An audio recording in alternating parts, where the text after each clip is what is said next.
നിങ്ങളൊരു ഇടത്തരം സാമ്പത്തികമുള്ളൊരു വ്യക്തിയാണോ? നിങ്ങൾ വാങ്ങിക്കുന്നത് ആഴ്ച ശമ്പളമോ ദിവസ ശമ്പളമോ മാസ ശമ്പളമോ എന്താവട്ടെ, അത് നിങ്ങളുടെ എല്ലാ കാര്യങ്ങൾക്കും തികയുന്നില്ല. മാസത്തിൻ്റെ ഒരു പകുതി എത്തുമ്പോൾ തന്നെ ഒരുപാട് ദാരിദ്ര്യം ഫീൽ ചെയ്യുന്നു. പുതുതായിട്ട് ചില കാര്യങ്ങളൊക്കെ ചെയ്ത് കുറച്ചുകൂടി ധനം സമ്പാദിക്കാൻ തീരുമാനിച്ചിട്ടുണ്ട്. കുറച്ച് നേട്ടങ്ങൾ കൂടി ഉണ്ടാക്കിയെടുക്കണം എന്നൊക്കെ ആഗ്രഹമുള്ള ഒരു വ്യക്തിയാണെങ്കിൽ തീർച്ചയായിട്ടും ഈ വീഡിയോ പൂർണ്ണമായിട്ട് കാണുക. നിങ്ങൾക്ക് വേണ്ടുന്ന ചില കാര്യങ്ങളെങ്കിലും ഇതിലുണ്ടായിരിക്കും.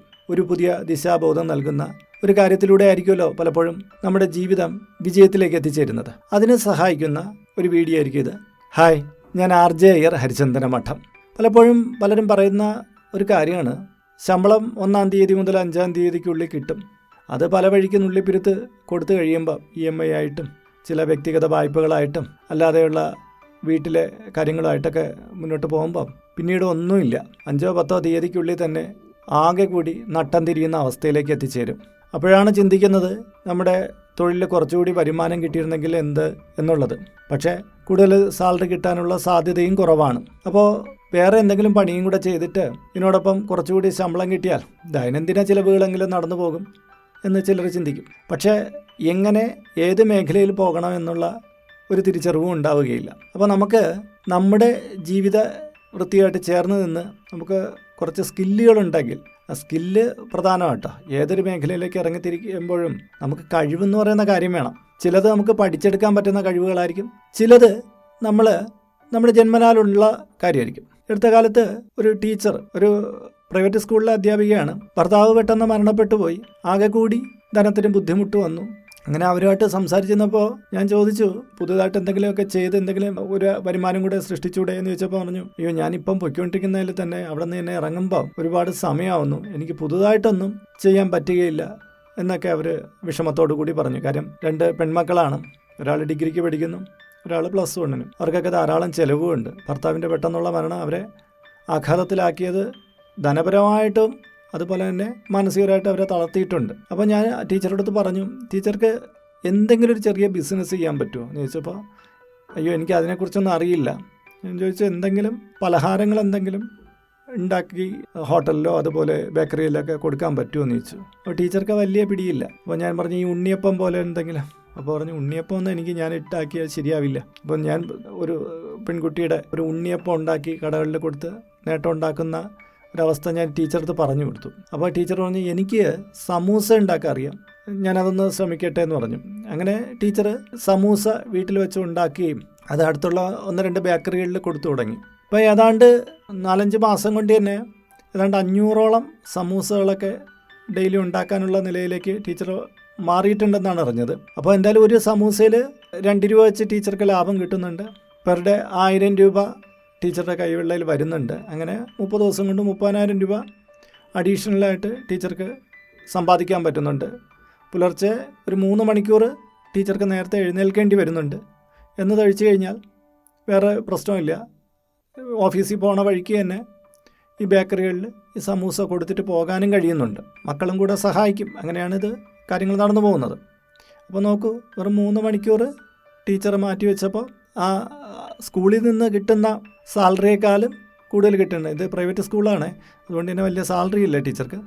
അപ്പോൾ ഇതും കൂടെ ആയപ്പോൾ നല്ലൊരു വരുമാനമായി, കുട്ടികളുടെ കാര്യം നോക്കാൻ പറ്റുന്നുണ്ട്, അങ്ങനെ മുന്നോട്ട് പോകുന്നുണ്ട്. അതുപോലെ നമുക്കും ചില കഴിവുകൾ നമ്മുടെ ഉള്ളിലുണ്ടാവും. ചില കാര്യങ്ങൾ കൊണ്ട് നമ്മൾ മടിച്ചിരിക്കും. അപ്പോൾ അത്തരം കഴിവുകളെ കണ്ടെത്തിയിട്ട് നമുക്ക് മുന്നോട്ട് കൊണ്ടുപോകാമെങ്കിൽ നമ്മുടെ ജീവിതത്തിലൊരു പ്രയാസത്തിൽ നിന്ന് നമുക്ക് കരകയറി വരാനുള്ള അവസരം ഉണ്ടായി വരും. അപ്പോൾ നമുക്കതിൽ ചിലതൊന്ന് നോക്കാം. ഒന്നാമത്തത് ഫ്രീലാൻസിങ് എന്നുള്ളതാണ്. അതായത് നമ്മുടെ കഴിവ് ഉപയോഗിച്ചിട്ടുള്ള പ്രവർത്തനത്തിലൂടെ ധനസമ്പാദനം എന്നുള്ളത്. അതായത് പ്രധാന തൊഴിലുണ്ടാവും. ആ പ്രധാന തൊഴിലിന് ശേഷം 1-2 മണിക്കൂറിനുള്ളിൽ ഞാൻ ഈ ടീച്ചറുടെ കാര്യം പറഞ്ഞ പോലെ നമുക്ക് ചെയ്യാൻ പറ്റുന്ന ചില കാര്യങ്ങളുണ്ട്. ചിലർക്ക് എഡിറ്റിംഗ് ആയിരിക്കും, കമ്പ്യൂട്ടറിൽ ചില കാര്യങ്ങൾ എഡിറ്റ് ചെയ്തൊക്കെ കൊടുക്കാൻ കഴിവുണ്ടായിരിക്കും. ചിലർക്ക് എന്തെങ്കിലും കണ്ടൻറ്റുകളൊക്കെ റൈറ്റ് ചെയ്യാനുള്ള കഴിവുണ്ടായിരിക്കും. ചിലർക്ക് മാൻ പവർ ആയിരിക്കും. ചിലപ്പോൾ എവിടെയെങ്കിലും പോയി ചില കാര്യങ്ങൾ ഒരു ഹോട്ടലിലോ മറ്റോ പോയി കുറച്ച് നേരം സഹായിക്കുക, പൊറോട്ട അടിക്കുക, അങ്ങനെയുള്ള കാര്യങ്ങളുണ്ടായിരിക്കും. ചിലർക്ക് ഗാർഡനിങ്, ഈ ഗ്രാഫ്റ്റിംഗ്, അതുപോലെ തന്നെ ചെടി പരിപാലനം, അങ്ങനെയുള്ള രീതിയിലായിരിക്കും.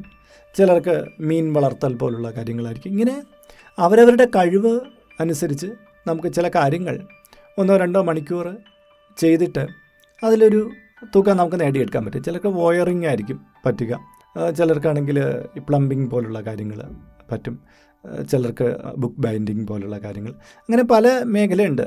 DTP പോലുള്ള കാര്യങ്ങൾ. അങ്ങനെ നമ്മുടെ സ്കില്ല് ഉപയോഗിച്ചിട്ട് നമുക്ക് 1-2 മണിക്കൂർ ശ്രമിച്ചു കഴിഞ്ഞാൽ നല്ല വരുമാനം നേടിയെടുക്കാൻ പറ്റുക തന്നെ ചെയ്യും. രണ്ടാമത്തെയാണ് ഓൺലൈൻ കോച്ചിങ്, ട്യൂഷൻ കൊടുക്കുന്ന രീതി ഉണ്ടല്ലോ. നമുക്കിത് ഓഫ്ലൈനായിട്ടും ഓൺലൈനായിട്ടും ചെയ്യാൻ പറ്റും. ചുറ്റുവട്ടത്തൊക്കെ ഒരു ചെറിയ നോട്ടീസൊക്കെ അടിച്ചു കൊടുത്ത് നമ്മൾ ട്യൂഷൻ ക്ലാസ് പോലെ തുടങ്ങി നമുക്ക് ചിലപ്പോൾ നമ്മുടെ കഴിവനുസരിച്ച്, നമ്മുടെ എഡ്യൂക്കേഷൻ ക്വാളിഫിക്കേഷൻ അനുസരിച്ചായിരിക്കും ഇത് വരിക. ചിലപ്പം പ്രൈമറി ആയിരിക്കും, ചിലപ്പോൾ 4ാം ക്ലാസ് വരെ ആയിരിക്കും, ചിലപ്പോൾ 8ാം ക്ലാസ് വരെ ആയിരിക്കും, ചിലപ്പോൾ നമുക്ക് മുതിർന്ന വലിയ ക്ലാസ്സുകളിൽ പഠിക്കുന്ന കുട്ടികളെ പഠിപ്പിക്കാൻ പറ്റും. അത് ഓഫ്ലൈനായിട്ടും ഓൺലൈനായിട്ടും ചെയ്യാൻ പറ്റും. ഓൺലൈനിൽ ഒരുപാട് സാധ്യതകൾ ഇപ്പോൾ ഉണ്ട്. നമുക്ക് വാട്സപ്പ് വഴിക്ക് ചെയ്യാം, സൂം വഴിക്ക് ചെയ്യാം, ഗൂഗിൾ മീറ്റ് വഴിക്ക് ചെയ്യാം. അങ്ങനെ ഇതൊക്കെ ഒന്ന് ജസ്റ്റ് യൂട്യൂബിൽ നോക്കിയാൽ അതിൻ്റെ ട്യൂട്ടോറിയൽ കിട്ടും. ഈ ഓൺലൈനിൻ്റെ സാധ്യത എന്ന് പറഞ്ഞാൽ അങ്ങ് ലോകത്തിൻ്റെ ഏത് കോണിലിരിക്കുന്ന ആളെ വേണമെങ്കിലും നമുക്ക് ഇതിൽ പഠിപ്പിച്ചെടുക്കാൻ പറ്റുമെന്നുള്ളതാണ്. അത് നല്ലൊരു മാർഗ്ഗമാണ്. ഒരുപാട് പേര് 1000, 10,000, ലക്ഷങ്ങൾ വരെ സമ്പാദിക്കുന്നവരുണ്ട്. അപ്പോൾ അത് നമുക്ക് യോജിച്ചൊരു മേഖലയാണ്. മൂന്നാമത്തെ റീസെല്ലിംഗ് ആണ്. റീസെല്ലിങ് വലിയൊരു സബ്ജക്റ്റാണ്. അത് റീസെൽ ചെയ്യുന്ന എങ്ങനെയൊക്കെയുള്ള കാര്യം എന്നുള്ളത്. എങ്കിലും ഞാൻ എൻ്റെ ഒരു ഐഡിയ പറയുകയാണ്. നമുക്ക് ചില പ്രോഡക്റ്റുകൾ കുറഞ്ഞ വിലയിലെടുത്തിട്ട് കുറച്ചുകൂടി ലാഭമിട്ടിട്ട് നമുക്ക് നല്ല പാക്കറ്റിലൊക്കെ ആക്കി കൊടുക്കുന്നതാണ്. ഇത് ഇൻസ്റ്റാഗ്രാം വഴിക്കൊക്കെ പെൺകുട്ടികൾ ചുരിദാറൊക്കെ എടുത്തിട്ട് ഒരു മോഡലായിട്ട് നിന്ന് പിന്നെ അത് വിൽക്കുന്നതൊക്കെ കണ്ടിട്ടില്ലേ. ചിലരാണെങ്കിൽ മേടിച്ചിട്ട് കുറച്ചുകൂടി സ്റ്റിച്ച് ചെയ്ത് ഓരോരുത്തർക്കും വേണ്ടുന്ന ശരീരത്തിൻ്റെ വടിവനുസരിച്ച് തയ്ച്ച് കൊടുക്കുന്നവരുണ്ട്. അതല്ലാതെ ബൾക്കായിട്ട് ക്വാണ്ടിറ്റിയിൽ സാധനങ്ങൾ എടുത്തിട്ട് ചെറിയ സാഷയാക്കിയിട്ട് അത് കൊടുക്കുന്നവരുണ്ട്. അങ്ങനെ പല മേഖലയുണ്ട് റീസെല്ലിങ്ങിന് വേണ്ടിയിട്ട്. അപ്പോൾ റീസെല്ലിങ്ങിനെ കുറിച്ച് നമ്മൾ കുറച്ച് പഠിച്ചാലേ പറ്റുള്ളൂ. നല്ല ലാഭം ഉണ്ടാക്കാൻ പറ്റുന്ന ഏരിയയാണ്. നമുക്ക് ചിലപ്പോൾ ചെറിയ ഇൻവെസ്റ്റ്മെൻറ്റിൽ നിന്ന് നല്ലൊരു തുക നമുക്ക് സമ്പാദിക്കാൻ പറ്റുന്ന ഏരിയയാണ് ഈ റീസെല്ലിംഗ് എന്ന് പറയുന്നത്. മീഷോ, ഫ്ലിപ്കാർട്ട്, ആമസോൺ വഴി തന്നെ ചിലപ്പോൾ നമുക്ക് സെല്ല് ചെയ്യാൻ പറ്റും. അപ്പോൾ അത് നമുക്ക് പ്രയോജനപ്പെടുത്താവുന്ന ഒരു മേഖലയാണ്. നാലാമത്തേതെന്ന് വെച്ചാൽ കണ്ടൻറ്റ് ക്രിയേഷനാണ്. കണ്ടൻറ്റ് ക്രിയേഷൻ എന്ന് പറയുമ്പോൾ നമുക്കറിയാമല്ലോ, നമ്മുടെ ഈ മുന്നിലുള്ള പ്ലാറ്റ്ഫോമുകളെ പ്രയോജനപ്പെടുത്തി ഓരോ വിഷയങ്ങളെക്കുറിച്ച് പറയുക എന്നുള്ളത്. ഈ കണ്ടൻറ്റ് ക്രിയേഷൻ്റെ കാര്യം എടുക്കുമ്പോൾ നമ്മൾ എല്ലാ കാര്യത്തിലും നോളജ് ഉള്ള ആളാവണം നിർബന്ധമൊന്നുമില്ല. ഇപ്പം വ്ളോഗിങ് ചെയ്യുന്ന ഒരാൾ, അയാൾ ചിലപ്പം തമാശ പറഞ്ഞാലോ മണ്ടത്തരം പറഞ്ഞാലോ തന്നെ ആൾക്കാരത് കണ്ടുകൊണ്ടിരിക്കുകയും ചിരിക്കും, കളിയാക്കും. പക്ഷെ അതുവഴിക്ക് അയാൾ പണം സമ്പാദിക്കുന്നു, മോണിറ്റൈസേഷൻ വഴിക്കും, അല്ലാതെ തന്നെ ചിലപ്പോൾ അവർക്ക് പെയ്ഡ് കൊളാബറേഷൻ വഴിക്കും. അങ്ങനെ പല രീതിയിൽ അവർക്ക് ചില ബ്രാൻഡുകളിൽ നിന്നൊക്കെ പണം ലഭിക്കും, അവർ ഹിറ്റാവുന്നതനുസരിച്ച്. യൂട്യൂബ്, ഫേസ്ബുക്ക് തുടങ്ങിയ പ്ലാറ്റ്ഫോമുകൾ നമുക്ക് ഇതിന് വേണ്ടിയിട്ട് ഉപയോഗിക്കാം. പിന്നെ ഒരുപാട് പ്ലാറ്റ്ഫോമുകൾ അല്ലാതെ ഉണ്ട്, നമ്മൾ സെർച്ച് ചെയ്യണം. പലതരം പോഡ്കാസ്റ്റ് പ്ലാറ്റ്ഫോമുകൾ, നമുക്ക് നമ്മുടെ ബ്രാൻഡ് മൂല്യം വർദ്ധിപ്പിക്കാനൊക്കെ ഇത് ഉപയോഗിക്കാം. ഇതുവഴിക്കും നമുക്ക് ധനം സമ്പാദിക്കാൻ കഴിയുന്നതാണ്. പക്ഷേ അതിന് കൃത്യമായൊരു കണ്ടൻറ്റൊക്കെ നമുക്ക് ക്രിയേറ്റ് ചെയ്ത് അതിനനുസരിച്ച് പ്രസൻറ്റ് ചെയ്ത് കഴിഞ്ഞാൽ നല്ല വരുമാനവും ഒപ്പം തന്നെ നമ്മുടെ മൂല്യം വർദ്ധിക്കുകയും നമുക്ക് പിന്നീട് കൂടുതൽ സർവീസുകൾ ഈ യൂട്യൂബ് അല്ലെങ്കിൽ ഫേസ്ബുക്ക് എന്ന് പറയുന്ന മാധ്യമത്തിനെ ഇല്ലെങ്കിൽ തന്നെ നമുക്ക് പുറമെ നമുക്ക് ധനസമ്പാദനത്തിന് വേണ്ടിയുള്ള വഴികൾ തുറന്നു കിട്ടുന്നതാണ്. നമ്മളെ ആൾക്കാർ കൂടുതൽ അറിഞ്ഞു തുടങ്ങുമ്പോൾ നമുക്ക് തനിയെ തന്നെ ഒരുപാട് ഓർഡറുകളൊക്കെ നമുക്ക് ലഭ്യമാകുന്നതാണ്. പലതരത്തിലുള്ള കണ്ടൻറ്റിനനുസരിച്ചായിരിക്കും അതിന് നമ്മളെ അവർ സ്വീകരിക്കുക എന്നുള്ളതേ ഉള്ളൂ. അഞ്ചാമത് പാർട്ട് ടൈമായിട്ടുള്ള ലോക്കൽ വർക്കുകളാണ്. അതിൽ പ്രധാനമായിട്ടും നമ്മൾ ചില ഹോട്ടലുകളിൽ ഈ അവിടുത്തെ പ്രോഡക്റ്റുകൾ കൊണ്ടുപോയി വിൽക്കാൻ വേണ്ടിയിട്ട് നിൽക്കാം. സ്വിഗ്ഗി, സൊമാറ്റോ പോലുള്ള അങ്ങനെയുള്ള ഓൺലൈൻ പ്ലാറ്റ്ഫോമുകൾ യൂസ് ചെയ്തിട്ട് നമുക്ക് അവരുടെ സർവീസ് ഏറ്റെടുത്ത് നമുക്ക് അവരുടെ സേവനങ്ങൾ പലയിടത്തും എത്തിക്കാൻ ശ്രമിക്കാം. അതുവഴിക്കൊക്കെ കോളേജിലൊക്കെ പഠിക്കുന്ന എത്രയോ കുട്ടികൾ നല്ല ധനസമ്പാദനം നേടിയെടുക്കുന്നുണ്ട്. അപ്പോൾ നമുക്കും അതൊരു നല്ല മാർഗ്ഗമാണ്. അത് യാതൊരു മോശവും ഇല്ലാത്തൊരു നല്ലൊരു ഇടപാടാണ്.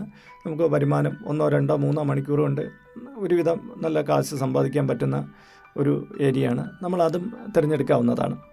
പണ്ട് കാലത്ത് നമ്മൾ പത്രത്തിന് കൂടുതൽ രാവിലെ എഴുന്നേറ്റ് പത്രം ഇടാൻ പോയിട്ട് വന്നിട്ട് നമ്മളിൽ പലരും അതൊക്കെ ചെയ്തിട്ടുണ്ടായിരിക്കും. അതിൽ കുറച്ച് ധനം സമ്പാദിക്കില്ല. ഇന്ന് അതിനുള്ള മാർഗ്ഗങ്ങളുണ്ട്. അതുപോലെ തന്നെയാണ് ഈ സ്വിഗ്ഗി, സൊമാറ്റോ വഴിക്കൊക്കെ നമുക്ക് ധനം സമ്പാദിക്കാൻ പറ്റുന്നത്. ആറാമത്തത് റെൻറ്റിങ്, ഷെയറിങ് അസറ്റ്സ് ഉപയോഗിച്ചിട്ടുള്ള വരുമാന മാർഗ്ഗമാണ്. അതായത് നമ്മുടെ കയ്യിൽ ചില പ്രോഡക്റ്റുകളൊക്കെ ഉണ്ടാവും, പക്ഷേ നമുക്കിപ്പോൾ അത് അത്രയ്ക്ക് അത്യാവശ്യമൊന്നുമില്ല. എങ്കിൽ നമുക്കത് റെൻറ്റ് ചെയ്യാം. ഇപ്പം നഗരത്തിലൊക്കെ താമസിക്കുന്നവരൊക്കെ കണ്ടിട്ടില്ല, അവർ താഴത്തെ നില റെൻറ്റിന് കൊടുത്തിട്ട് മുകളിലായിരിക്കും അവർ താമസിക്കുന്നത്. ഇതുപോലെ തന്നെ കാറ് റെൻറ്റ് കൊടുക്കാം. നമ്മുടെ കയ്യിലിരിക്കുന്ന ടി വി, വാഷിംഗ് മെഷീൻ പോലും റെൻറ്റിന് മേടിക്കുന്നവരുണ്ട്. പെറ്റ്സിനെ വളർത്തിയിട്ട് പെറ്റ്സിനെ റെൻറ്റിന് കൊടുക്കുന്നവരുണ്ട്, പല ഷൂട്ടിങ്ങുകൾക്കും മറ്റുള്ള കാര്യത്തിന് വേണ്ടിയിട്ട്. അങ്ങനെ പലതും നമുക്ക് റെൻറ്റായിട്ട് കൊടുക്കാൻ പറ്റും. വസ്ത്രങ്ങൾ, അങ്ങനെ ആ ഒരു രീതിയിൽ നമുക്ക് ചെയ്യാൻ പറ്റുന്നതാണ്. അത് ഒരു ഏരിയയുടെ സ്വഭാവം അനുസരിച്ചായിരിക്കും നമുക്ക് റെൻറ്റിൽ കൊടുക്കാൻ പറ്റുക എന്നുള്ളത്. എന്നാൽ ഗ്രാമപ്രദേശത്ത് ഉള്ളവർക്ക് ചിലപ്പം മൺവെട്ടി, മഴു, കുട്ട, വട്ടി എന്നൊക്കെ പറയുന്ന തരത്തിലുള്ള സാധനങ്ങളാണ് കൊടുക്കാൻ പറ്റുന്നതെങ്കിൽ, പവർ ടൂൾസൊക്കെയാണ് കൊടുക്കാൻ പറ്റുന്നത്. സിറ്റിയിലോട്ടിരിക്കുന്നവർക്ക് അല്ലാതെ തന്നെ പല രീതിയിലും അവരുടെ വാസസ്ഥാനത്ത് നിന്നുകൊണ്ട് ചെയ്യാൻ പറ്റും. അത് അവരവരുടെ സിറ്റുവേഷനിൽ നിന്നിട്ട് ചിന്തിക്കുക എന്നുള്ളതാണ്. ഏഴാമത്തത് സ്മോൾ സ്കെയിൽ ബിസിനസ്സാണ്. അതായത് നമുക്ക് വീട്ടിലിരുന്നുകൊണ്ട് നിർമ്മിക്കാൻ പറ്റുന്ന ചില ഫുഡ് പ്രോഡക്ട്സൊക്കെ, അതിന് ചെറിയ തോതിൽ ലൈസൻസൊക്കെ നമുക്ക് വേണ്ടി വരും. എങ്കിലും അതെടുത്തിട്ട് നമുക്ക് പിക്കിൾസ്, ജാം, ജ്യൂസുകൾ, പിന്നെ പലതരം സ്നാക്സ് അങ്ങനെയൊക്കെ ഉണ്ടാക്കിയിട്ട് നമുക്ക് വിൽക്കാം. നേരിട്ടും വിൽക്കാം, ഷോപ്പുകൾ വഴിക്കും വിൽക്കാം. കേക്ക് ബേക്കിംഗ് ഒക്കെ കണ്ടിട്ടില്ലേ, അപ്പോൾ അതൊക്കെ ചെയ്യാൻ പറ്റും. അതുപോലെ തന്നെ വീടിന് വഴിയരികത്താണ് വീടെങ്കിൽ അവിടെ നമുക്ക് കുറച്ച് പച്ചക്കറിയൊക്കെ എടുത്ത് വെച്ചിട്ട് അവിടെ വിൽപ്പന നടത്താം. മീൻ വിൽക്കാനൊക്കെ ഇടമുള്ളവർക്ക് അങ്ങനെ ചെയ്യാം. അങ്ങനെ പല വിധത്തിൽ സ്മോൾ സ്കെയിലായിട്ട് നമുക്ക് ചെയ്യാൻ പറ്റുന്ന പല കാര്യങ്ങളുണ്ട്. അത് നമുക്ക് ചെയ്യാവുന്നതേ ഉള്ളൂ. അതിലൂടെ ഒരു വരുമാനം നേടിയെടുക്കാൻ പറ്റും. ഇനി അടുത്തതെന്ന് പറഞ്ഞാൽ കലാപരമായിട്ടുള്ള മികവ് എന്നുള്ളതാണ്. കലാപരമായിട്ടുള്ള മികവ്, ചിലർക്ക് മ്യൂസിക് പ്രൊഡക്ഷൻ അറിയായിരിക്കും, ചിലർക്ക് പാട്ട് പാടാൻ അറിയായിരിക്കും, ചിലർക്ക് ഇങ്ങനെ അനൗൺസ്മെൻറ്റ് പോലുള്ള കാര്യങ്ങൾ അറിയായിരിക്കും, ചിലർക്ക് ഡബ്ബിങ് അറിയായിരിക്കും. അങ്ങനെയുള്ള കാര്യങ്ങളൊക്കെ നമുക്ക് പ്രയോജനപ്പെടുത്താം. പിന്നെ ചിത്രരചന പോലുള്ള കാര്യങ്ങൾ നമ്മൾ കണ്ടില്ല, ഫേസ്ബുക്കിലൂടെയൊക്കെ ഇത്ര രൂപയ്ക്ക് നിങ്ങളുടെ ചിത്രം വരച്ച് അയച്ചു നൽകുന്നു എന്ന് പറഞ്ഞ് കാണിച്ചേക്കും. നമ്മൾ അവർക്ക് ഫോട്ടോയോ മറ്റോ അയച്ചു കൊടുത്ത് അവരത് വരച്ച് നമുക്ക് അയച്ചു തരും. ഇതൊക്കെ ഒരു ദിവസം ചിലപ്പം 10-20 ഓർഡർ കിട്ടുന്നതാണ്. ഒരു പടത്തിന് 300 മുതൽ 500 രൂപയുടെ മേടിക്കുന്നവരുണ്ട്. അപ്പോൾ ഒരു ദിവസം ഒരു പടം വരച്ചോ 2 പടം വരയ്ക്കുകയൊക്കെ കഴിവുള്ളവർക്ക് അതും 500, 1000, 1500 ഒക്കെ മേടിക്കാൻ പറ്റുന്നതാണ്. കൂടുതൽ മേടിക്കുന്നവരുമുണ്ട്. അത് നമുക്കൊരു സൈഡ് ബിസിനസ്സായിട്ട് മാറ്റാവുന്നതാണ്. ഇങ്ങനെ ഒരുപാട് മേഖലകൾ നമ്മുടെ ചുറ്റുപാടുകളിൽ നമുക്കൊരു എക്സ്ട്രാ ഇൻകം നേടിത്തരാനായിട്ടുമുണ്ട്. നമ്മൾ അതിന് വേണ്ടിയിട്ട് ഒരല്പ സമയത്തെ കണ്ടെത്തണമെന്നേ ഉള്ളൂ.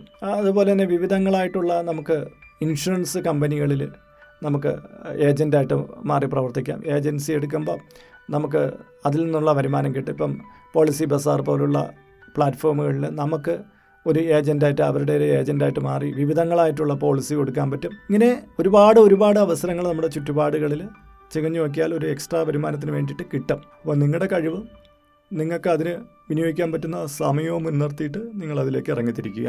നമ്മൾ ചുമ്മാ വെറുതെ ആലോചിച്ച് സങ്കടപ്പെട്ട് വരുന്നിട്ട് കാര്യങ്ങളൊന്നുമില്ല. നമ്മൾ ഇറങ്ങിത്തിരിക്കുമ്പോൾ, നമുക്ക് ആരോഗ്യമുള്ള സമയത്ത് ഇറങ്ങിത്തിരിച്ചാൽ മാത്രമേ നമുക്ക് എന്തെങ്കിലുമൊക്കെ നേടിയെടുക്കാൻ പറ്റുള്ളൂ. അതുകൊണ്ട് തന്നെ ഉള്ള സമയത്തെ ക്രമപ്പെടുത്തി നമുക്ക് കുറച്ചുകൂടി വരുമാനം കിട്ടുന്ന മേഖലകളിലേക്ക് തിരിയുന്നത് നല്ലതായിരിക്കും. ഒപ്പം തന്നെ നമ്മുടെ ചിലവിനെ ഒന്ന് നിയന്ത്രിച്ചുകൊണ്ടുവരാനുള്ള മാർഗ്ഗങ്ങളും സ്വീകരിക്കണം. കാര്യം എക്സ്ട്രാ ഇൻകം നേടിക്കഴിയുമ്പോൾ ആദ്യത്തേനേക്കാളും കൂടുതൽ ചിലവുണ്ടാക്കുന്ന ആൾക്കാരുണ്ട്. അതായത് ആദ്യം ഒരു വരുമാനം കിട്ടിക്കൊണ്ടിരുന്നു, അതിലൊന്നും തികയുന്നില്ല എന്ന് കണ്ടിട്ട് അവർ ഒരു എക്സ്ട്രാ ഇൻകത്തിനേക്ക് ഇറങ്ങി തിരിച്ചു. അങ്ങനെ എക്സ്ട്രാ ഇൻകം നേടിയിട്ട് അതിനേക്കാൾ കൂടുതൽ ചിലവ്. കാര്യം മണി മാനേജ്മെൻറ്റ് അറിഞ്ഞുകൂടാ. അപ്പോൾ അതറിഞ്ഞുകൂടെങ്കിൽ നമ്മളിനി എത്ര പൈസ ഉണ്ടാക്കിയിട്ടും വലിയ കാര്യമൊന്നുമില്ല. അപ്പോൾ ആദ്യം മണി മാനേജ്മെൻറ്റ് വേണം. ഒപ്പം തന്നെ ഒരു എക്സ്ട്രാ വരുമാനം നേടാനുള്ള ഒരു സ്കില്ല് നമുക്കില്ലെങ്കിൽ അത് ഉണ്ടാക്കിയെടുക്കുക. അതിലൂടെ കുറച്ചുകൂടി പണം നേടിയെടുക്കുക. അപ്പോൾ ഇതൊക്കെയാണ് പൊതുവിൽ ചെയ്യാനുള്ളത് കേട്ടോ. അപ്പോൾ നിങ്ങൾ ചിലപ്പോൾ ഇപ്പോൾ ഒരു എക്സ്ട്രാ ഇൻകം നേടിക്കൊണ്ടിരിക്കുന്നു, മറ്റുള്ളവർക്ക് അത് പറഞ്ഞു കൊടുത്താൽ അവർ രക്ഷപ്പെട്ടു പോകും എന്ന് അങ്ങനെ നിങ്ങൾ ആശിക്കുന്നുണ്ടെങ്കിൽ, നിങ്ങൾ ചെയ്യുന്ന ജോലിയും അതിൽ നിന്ന് നിങ്ങൾക്ക് എന്തൊക്കെയാണ് വരുമാനം കിട്ടുന്നത്, മറ്റുള്ളവർക്ക് എങ്ങനെയാണ് വരുമാനം കിട്ടുന്നുള്ള കാര്യങ്ങളൊക്കെ ഇതിൻ്റെ കമൻറ്റ് ബോക്സിൽ രേഖപ്പെടുത്താം. ഇനി ആർക്കെങ്കിലുമൊക്കെ ഏതെങ്കിലും പണി, നിങ്ങൾക്ക് എക്സ്ട്രാ ഇൻകം നേടാനുള്ള മാർഗ്ഗങ്ങൾ നിങ്ങൾക്ക് തന്നെ പറഞ്ഞു കൊടുക്കാൻ പറ്റും, നിങ്ങളുടെ കൂട്ടത്തിലൊരു ജോലിക്ക് നിർത്താൻ പറ്റും, അങ്ങനെയൊക്കെയുള്ള ആൾക്കാരും ഇത് കണ്ടുകൊണ്ടിരിക്കുന്നുണ്ടല്ലോ, അവർക്ക് വേണമെങ്കിൽ ആവശ്യപ്പെടാം. അപ്പോൾ കുറച്ച് ചുറ്റുപാടുള്ള ആൾക്കാർക്കെങ്കിലും അത് നിങ്ങൾ വഴിക്ക് കുറച്ച് സഹായം കിട്ടുമല്ലോ. അതും നിങ്ങൾ കൊടുത്തു കഴിഞ്ഞാൽ കുറച്ച് പേർക്കും കൂടി പ്രയോജനം കിട്ടും. അപ്പോൾ ഇന്നത്തെ വീഡിയോ ഇവിടെ പൂർണ്ണമാവുകയാണ്. ഇതുമായി ബന്ധപ്പെട്ട് നിങ്ങളുടെ അഭിപ്രായങ്ങൾ, നിർദ്ദേശങ്ങൾ ഇതിൻ്റെ കീഴെ കമൻറ്റ് ബോക്സിൽ രേഖപ്പെടുത്തുക. അപ്പോൾ മറ്റൊരു വീഡിയോയിൽ മറ്റൊരു വിശേഷമായിട്ട് വീണ്ടും കണ്ടുമുട്ടും വരെ എല്ലാവർക്കും നമസ്കാരം. നിങ്ങളുടെ സ്വന്തം RJ. ബൈ.